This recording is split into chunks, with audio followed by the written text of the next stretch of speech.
Hi there, welcome to my channel. My name is Tana and I am a busy working mom to two little ones. I have an almost 1-year-old and a 2.5-year-old. I've been waiting to film this video for quite a while. Really something that I have been thinking a lot about lately. So in today's video, I am going to be talking about my birth story and specifically the birth story of my first son who had a very high risk pregnancy and quite an interesting welcome to the world.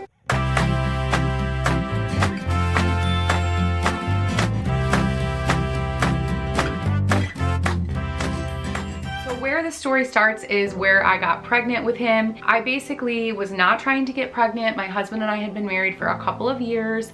I have polycystic ovarian syndrome and I had always been told that it would be quite difficult for me to get pregnant. I had an IUD for many years and was on birth control before that, really to control my PCOS symptoms. Doctors continually told me that if I was on birth control, my cycles would be regular. I wouldn't have to deal with the acne that I was experiencing, and hopefully, even my cycles would be a little bit less painful. So I was on NuvaRing for many, many years, I think close to 10 years, and I had an IUD for about 2.5, 3 years. I actually decided to get the IUD removed because I started really rapidly gaining weight and I couldn't figure out why.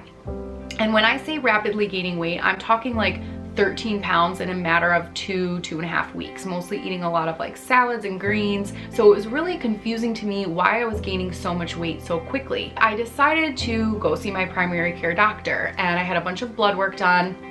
And nothing looked too out of the ordinary when it came to like my thyroid and those basic things that they check. And I had some more extensive testing done, including like figuring out my metabolic rate and all these different things. What came back was quite interesting. The doctor saw that my prolactin levels were extremely high. And the prolactin hormone is what you make when you are lactating or making milk. So if you're, a nursing mom, like that would be obvious that you would have high prolactin. But at the time, I wasn't pregnant, I wasn't nursing, kids weren't even necessarily on my radar yet. And the doctor decided that we needed to look into that a little bit more. And I ended up having an MRI. When we got the results back of the MRI, basically what we could see was that there was a tumor on my brain.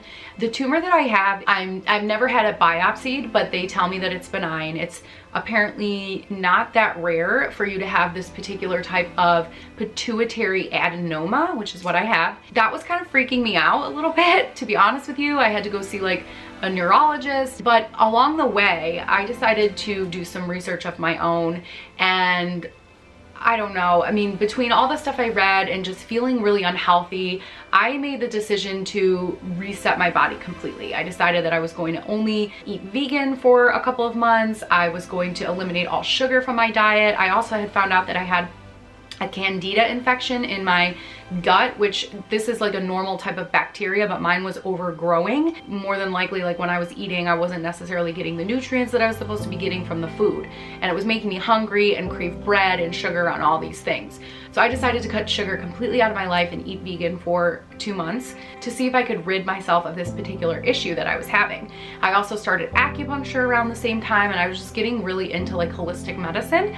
And I made the decision to remove my IUD because of all these other natural things that I was doing. I decided I didn't want any chemicals in my body. I went off of any prescriptions that I was on, and that included the IUD. I got the IUD removed in August, and I never even had a cycle, which again, I have polycystic ovarian syndrome, so that's like not too shocking. You don't always cycle every single month. And then I found out I was pregnant. I found out I was pregnant at the beginning of November. I was surprised, obviously, because we were fine getting pregnant, but we weren't necessarily like trying to conceive. And I hadn't necessarily removed the IUD in order to get pregnant. I removed the IUD really to feel like I could reset my body and get healthy and feel natural. And it was kind of a traumatic pregnancy in some ways. When I first found out I was pregnant, I went to see my OBGYN, and the practice that I was going to, I had been going to for 5+ years, so quite a while. The sonogram tech, I could just tell something was wrong. I don't think she could find a heartbeat or the baby. She wasn't saying much, but it was pretty clear that like it wasn't what she was expecting to see. And shortly after that, she told me, the doctor's gonna need to come talk to you. I'm not seeing what I expected to be seeing, and was kind of vague about it. So I had to wait for the doctor. I had to go into another room and I had to wait for the doctor to come. And I think I waited like a half hour. And that half hour that I waited was like the longest 30 minutes of my life. Like I just felt like, why is this taking so long? Is anyone gonna come tell me what's going on? It wasn't the doctor that came to see me. It was the nurse practitioner of the practice. It wasn't who I was expecting to come through the door. And she came in and she sat down and she basically said, so you're not pregnant, like flat out just said it, and was not really like careful about the way she said it. She didn't say it in a way where it was coming off like she was, you know, feeling for me or anything like that. Like she just straight up came in and was like, you're not pregnant and you're having a molar pregnancy. And I have no idea what a molar pregnancy is. I'm like, what is a molar pregnancy? I have all these questions. So I'm asking, and she kind of like rushed me out of the office. She told me this is something where basically it can happen two ways. There's two different kinds of molar pregnancy. You can either have an egg that was fertilized properly, but it doesn't have the right number of chromosomes. So it's completely missing one set of chromosomes, so it can't divide properly. Or in the second kind, you know, it can be fertilized, but you actually have two sets of male chromosomes. And so again, it can't divide properly. And I was just, all this information, kind of what is happening, it was all happening so fast. And they then walked me to talk to the actual doctor who I had been expecting to come in at the beginning, to her actual office, which is always kind of strange when you are not in like the actual exam room and you're going into the doctor's office, because you're like, okay, this is serious, like what are we talking about? She basically proceeded to tell me that I needed to schedule a D&C right away, which if you're not familiar what a D&C is, like basically they dilate your cervix so that they can go and basically scrape the inside of your uterus to clear anything out that's in there. Lots of different reasons why they could do a D&C, but I had never, you know, looked into it at that point. Why would I need a D&C? I was relatively healthy. So it was like a Tuesday and they wanted to schedule it for Friday. Like they wanted to schedule it very quickly. And she was very serious and told me that if I didn't schedule it right away, there was a chance I was going to get cancer, and was explaining that, you know, the way that the cells divide, they divide really, really rapidly. And if you don't clear this out of your system, it can get into your bloodstream, it can travel to your lungs, it can travel different places, and basically can mutate and turn into cancer. So obviously I'm super scared at this point. My husband was not with me. He was traveling for work at the time. I just kept thinking, oh my gosh, why is this happening? You know, I don't know. I had a million different emotions and a million different feelings. And at this point it was a Tuesday and I had taken the pregnancy test on Sunday. So I had known for like, I don't know, 2-ish days that I was pregnant or presumably pregnant. And I had really wrapped my mind around the fact that I was going to be a mom. Like I was very excited about it. And I think it was I was even more excited about it and even more sure that I was ready to have a baby when they told me I wasn't pregnant and that I was having this like molar pregnancy, which is not a real pregnancy.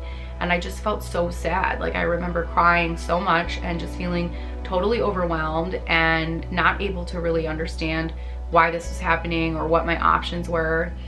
And that night, you know, after Googling and reading and thinking about things, I just kept thinking like, this can't be right. Like something is off here. This cannot be right. Similar to how I had to sort of be my own advocate over the summer when I had wanted to remove the IUD. I had that same sort of feeling like, okay, this isn't right. I need to take this into my own hands and do more research. And so I think I waited like 2 days. And I called on Thursday and said, I'm canceling my D&C. I don't want to have a D&C. I'm not ready. Like, this is too quick for me. I'm canceling it. And they tried to talk me out of it. And I basically said, no, I'm canceling this appointment. I'm not going to show up. Like, you can leave it on the books, but I'm not going to show up. I ended up going back in the following week and asking for a blood draw again, because my research, my own research, not what the doctor told me, but my own research, and also calling a friend of mine who was an OB in another state, I realized that they were diagnosing me on one sonogram without any additional blood draws, and they weren't tracking my blood level. So when you're pregnant, a pregnancy test is looking for HGC, basically stands for human chronic, I'm not even gonna say it. Your pregnancy test is looking for HGC. And when you go into the doctor, they test your blood. Obviously they're looking for that in your blood.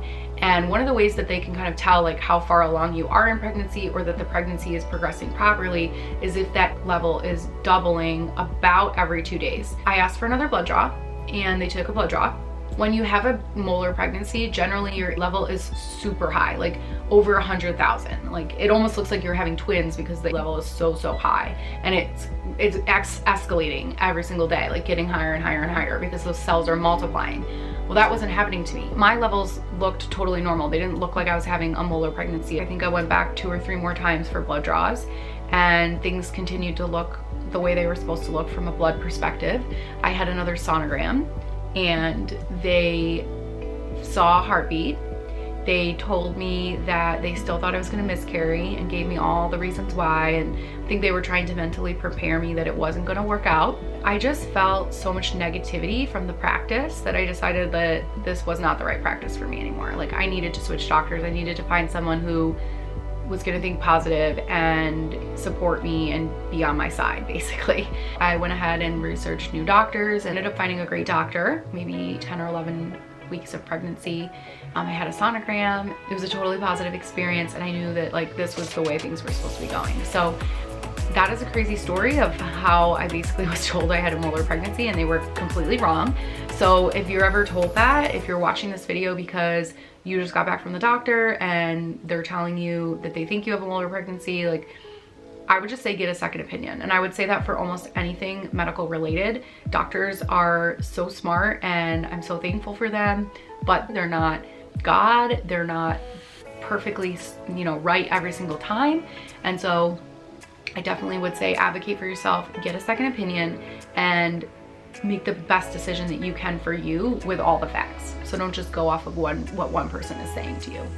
So I'm gonna end the video here because that's like part 1 of my story, and I will definitely continue to tell you what happened. I ended up, you know, having a great pregnancy, but it also was high risk. So I'll talk about that in my next video, and you can hear a little bit more about what happened, you know, after I got through the hurdle of getting through the molar pregnancy diagnosis. Thank you so much for watching. I hope this video was helpful to you, and if you are going through this, I am so sorry that you are. Feel free to leave a comment below. I'd be happy to offer any type of, you know, guidance or help if I can, if that's at all possible. I really appreciate this positive community that we all are creating here on YouTube, and I will see you in my next one. Bye.